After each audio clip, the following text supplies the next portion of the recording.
2019 ఎన్నికల ముందు వివేకానంద రెడ్డి హత్య ఒక ఉదాహరణ. ఆ రోజు నేనే ముఖ్యమంత్రి, ఇప్పుడే నాయకులందరూ ఉన్నారు. ఎన్నికల్లో చాలా బిజీగా ఉన్నాం సీట్ల పంపిణీలో. తెల్లవారితో నిద్రలేస్తే వార్త సాక్షి పేపర్లో గుండెపోటుతో చనిపోయాడు. నేను కూడా నమ్మాను. నేను ఎప్పుడు ఒక అనుమానంగా చూస్తాను. ఏ విషయం మీరు చెప్పినా చెవిలో పెట్టుకుంటూనే ఇంకొక చెవిలో ఆలోచిస్తూ ఉంటాను, ఇది చెప్పింది కరెక్టా లేదా అని వెరిఫికేషన్ చేసుకుంటాను. అలాంటి నేను వెరిఫికేషన్ చేసుకోకుండా నమ్మా. టైం పాస్ అయింది.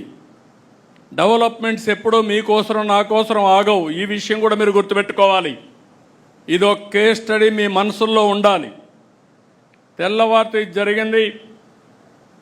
ఎవరైతే చేసిన వ్యక్తులు జాగ్రత్తగా ఉన్నారు, ప్రణాళికలు రచించుకుంటున్నారు, మనం మాత్రం కంట్రోల్ చేయాల్సిన వ్యక్తులం ఏమరపాటుకు గురయ్యాం.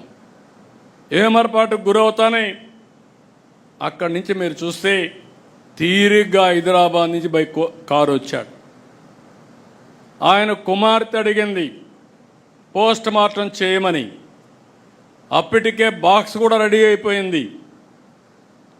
అంటే అతి దారుణంగా చంపేసి మెదడంతా బయట వచ్చే విధంగా గొడ్డలతో నరికి రూము బాత్రూమ్ అంతా బ్లడ్ అయిపోయి దాన్నంతా కడిగి బాక్స్లో పెట్టి ఆ బాడీని కూడా ఎక్కడికక్కడ కుట్లేసి మళ్ళీ గుడ్లు కప్పేసి